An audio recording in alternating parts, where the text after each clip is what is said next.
The time by Sagicor is 7 o'clock. Let's delve deep into the issues. We'll take you beneath the surface. Greetings and salutations. My name is Orville Higgins and it's another edition of Fan Central. Talking to the people at the heart of the top sporting stories. Hear from your favorite sportsmen and women and the administrators who work tirelessly to make it all happen. It's live sports talk. I've written an entire article. Yeah. Looking at all the major issues every Tuesday at 9 p.m. It's Fan Central.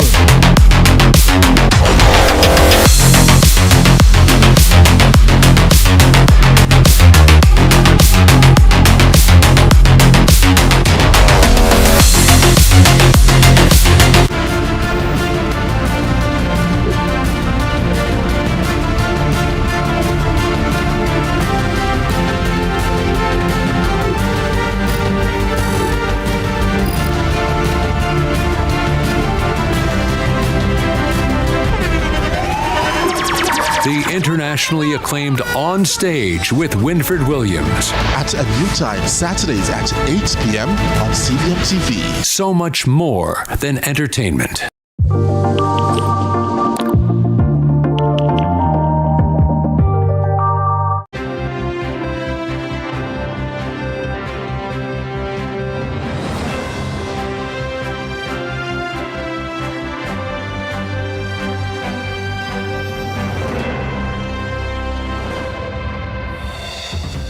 Tonight in CVM News at 7, oil tanker overturns in St. Anne. Authorities urge use of other routes. Tell no lies. Prime Minister urges politicians not to lie to electorates. Elderly Westmoreland father killed, son on the run. And Inspire Jamaica, little boys' wounds left unattended affect big men's mental health too. And in sports, Kensington crowned Senior Cup champs after decade-long wait.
Hello from Kingston, Jamaica. This is CVM News at 7 for Sunday, June 8, 2025. I'm Curlin Brown. Thanks so much for joining us. A word of caution from the Jamaica Labour Party, the JLP, to its politicians. Bring truth instead of lies on the campaign trail. The warning from the party leader urges members to speak up for themselves, but truthfully, and not rely on any other source to feed information to the electorate. As we hear in this report, the Prime Minister also believes there is too much a political price to pay if members fail to listen. A JLP leader getting all biblical, a comparison of truths versus lies, the implications and the far better choice when making utterances. The only way to fight darkness is with light, and the Jamaica Labour Party will shine the light on the darkness of the PNP. The party leader more than convinced that politicians are still guilty of theatrics and run the risk of making utterances that can have an unpredictable impact on the vulnerable. I see some older persons, them don't have not much doing, them retired and them sit at home. One time, them used to only watch soap opera. Now them a watch soap opera on live. It affects some of them mentally, when them see it, them get vexed. They don't know how to process the thing they call fake news. Some people who may think them smart, them WhatsApp me and say, Prime Minister, true this? I said, what kind of question? Of course I'm not true this. Because it affects them. On either sides of the political divide, the effect of lies should concern every citizen and potential voter. Holness knows this all too well, that what persons believe could sway the way they vote, and that for the party leader is too risky for even one vote to hang in the balance if they become double-minded or frustrated into not voting at all. And that is why you notice that the Labour Party is not taking any chance. We call our workers together and we are having our meetings right across Jamaica because you cannot rely on the traditional media or the social media to carry your side of the story. You cannot rely on them either to carry the facts. And with that, Holness on the campaign trail giving an assurance to the electorate that they can expect truth from the lips of those that take to the podium and go by foot into communities during this political climate. And I have told my political party that we must not add to the toxicity. You ever hear that word yet? When something toxic means it poisonous. We must not add to the poison, the lies, the falsehood. So all of my members have strict instruction not to try and trick the Jamaican people with lies.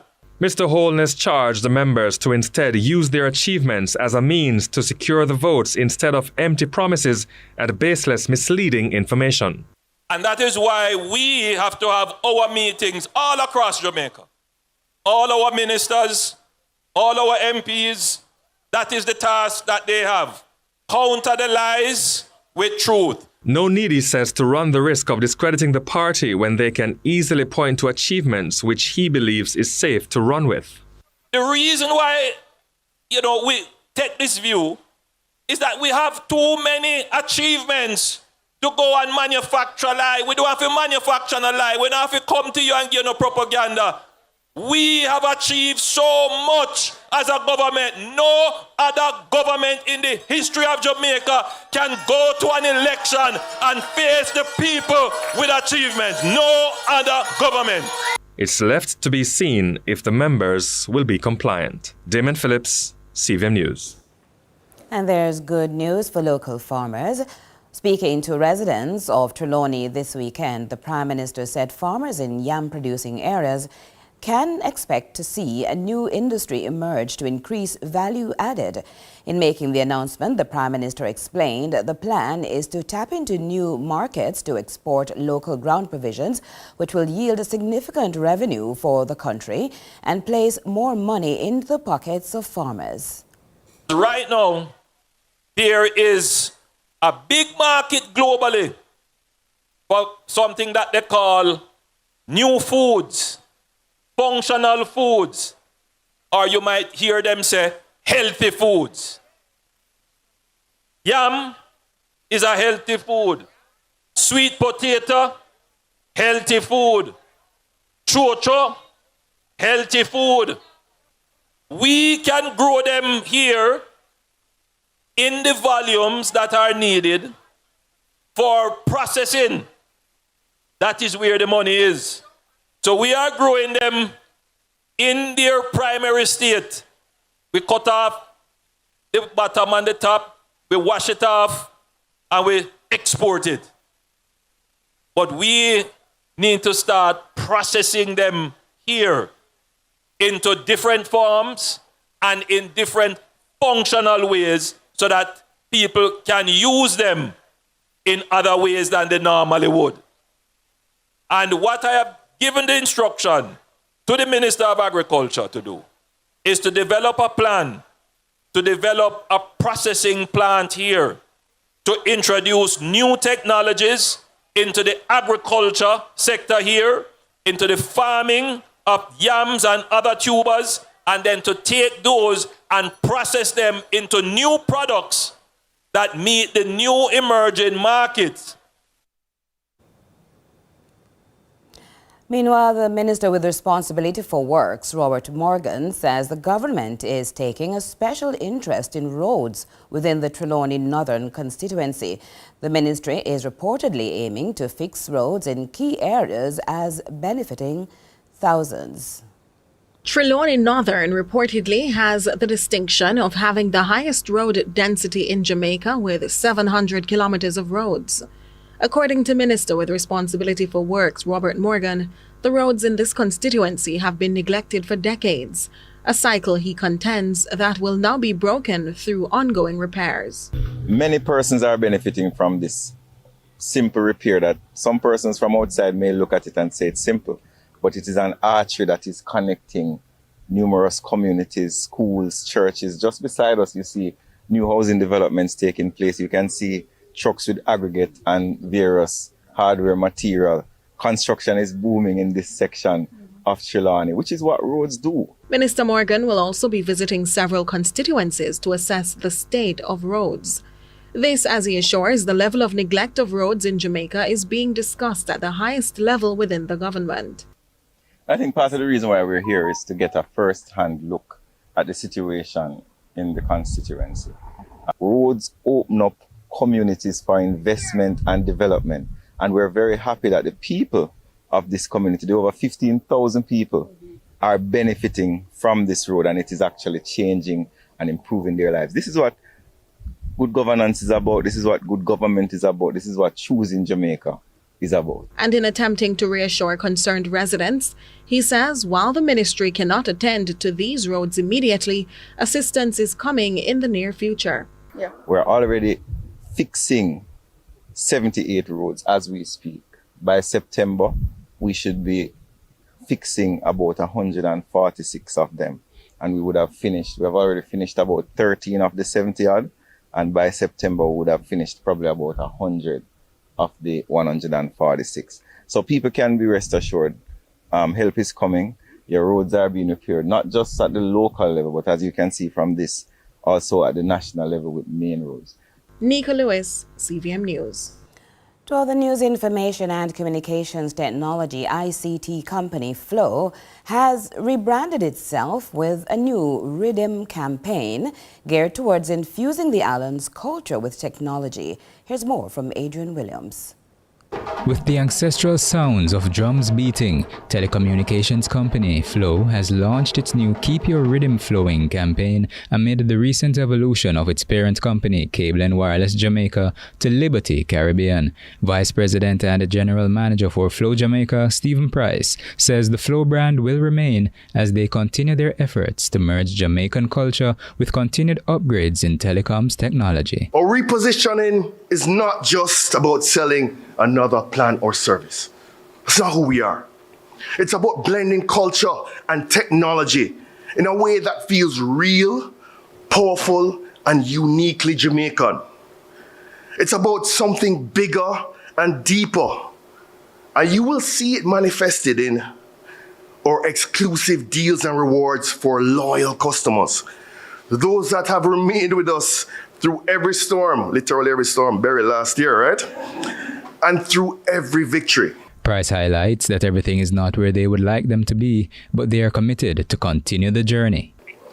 We acknowledge that this is a journey, a continuum that will take some time for us to perfect.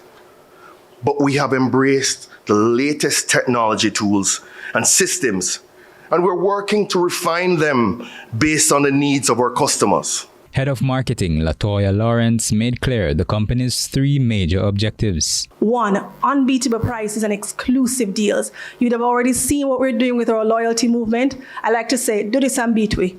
On top of that, we are committing to always have service within our reach. I challenge you, try our 24/7 WhatsApp. It's not just for complaints or crisis. You can do it to check your bill, just to get information that you need. And the third thing we're committing is that we're a network that's always getting better. You would have heard Stephen speak about the investment. It is real. Adrian Williams reporting for CVM News. Michael Leachin's control over the NCB Financial Group is facing mounting uncertainty as bond-holding negotiations and pledged shares hang in the balance. Will these financial pressures reshape Jamaica's largest banking institution? Jamaican billionaire and business magnate Michael Lee Chin, chairman of the NCB Financial Group NCBFG, is reportedly facing mounting financial pressures that could impact his control of the banking institution he acquired in 2002. In a lengthy article in the Trinidad and Tobago Guardian Sunday, it notes as NCBFG prepares to raise $300 million, a newly released memorandum reveals that 50.5% of its shares are pledged by Lee Chin for financing.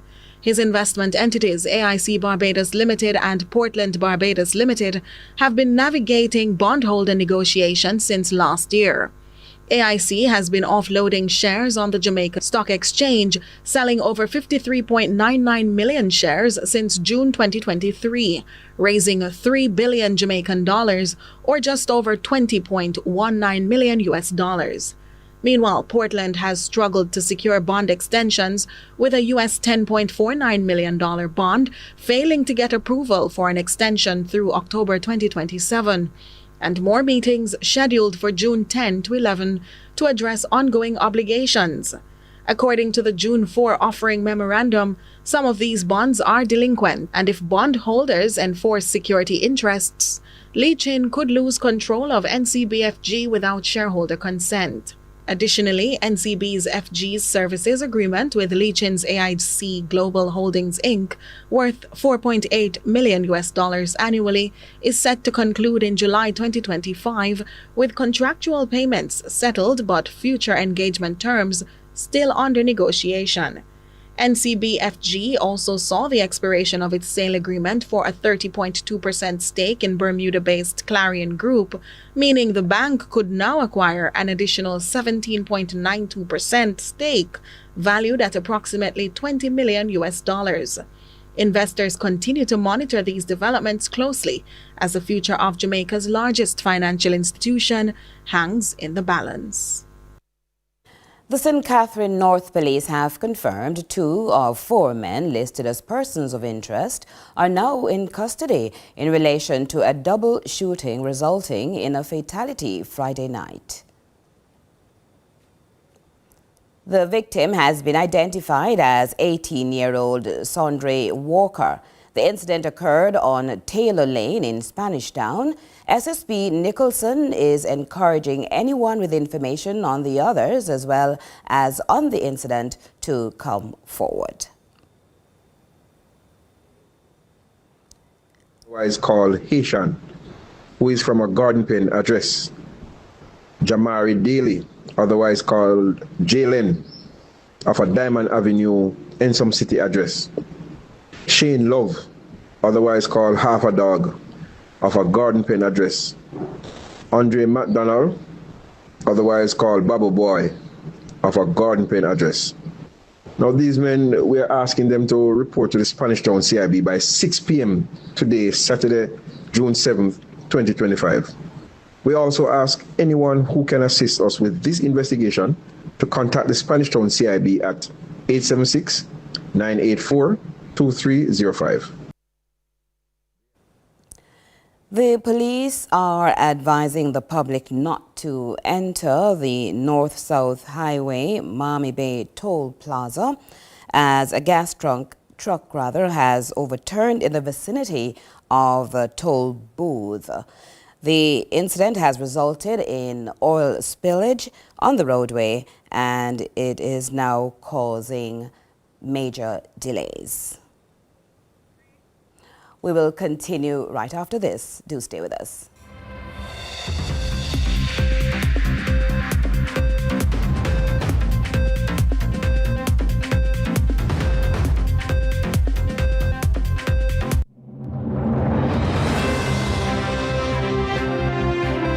Our world is filled with rhythm. Rhythm that's unapologetic, infectious, timeless. Rhythm is commitment in action. It's how we show up for each other with unrelenting support that goes the distance. Rhythm lives in tiny beats of our most intimate moments to the seismic roars of our biggest achievements. Rhythm is resilience in motion. So, even when things go out of sync, we know what it takes to bring the rhythm back. At Flow, we understand your rhythm because we live it. That's why we're dedicated to building a network as resilient as you, with a team of familiar faces working every day to keep you on beat. You're at the heart of everything we do, and our commitment is to keep your rhythm flowing, no matter what.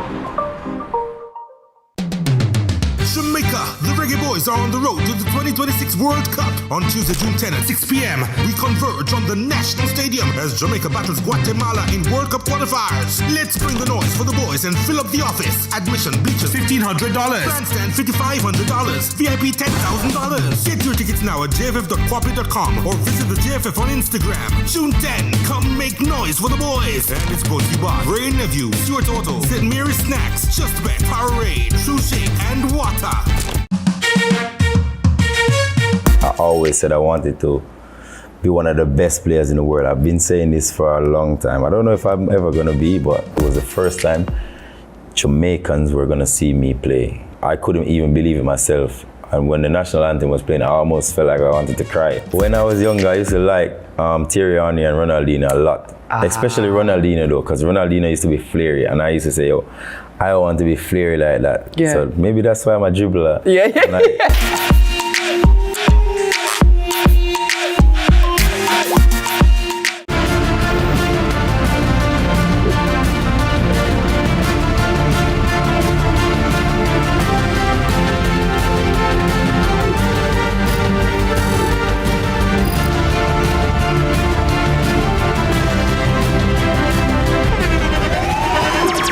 The internationally acclaimed On Stage with Winfred Williams. At a new time, Saturdays at 8 p.m. on CVM TV. So much more than entertainment.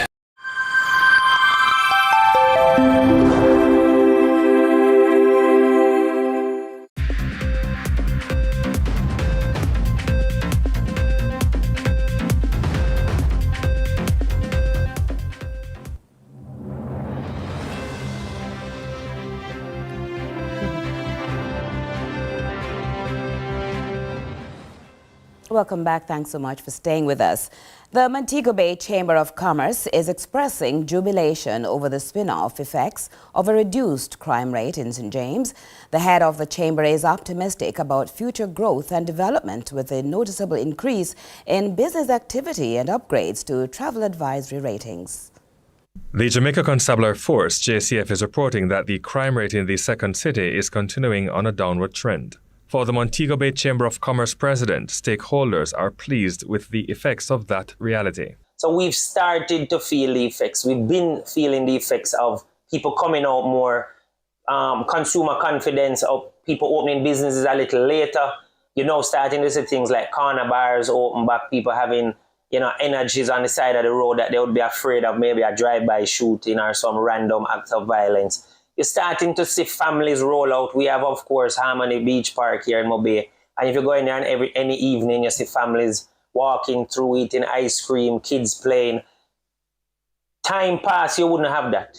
It's a stigma Jamaicans and business operators there have wanted to shake off, but were unable to do so as criminals were seemingly having their way and getting the upper hand of law enforcers. With the fear that once gripped neighborhoods dissipating and business operators feeling more in control of their own working hours, the appeal is that no one can afford to become complacent in this all-in approach to crime prevention.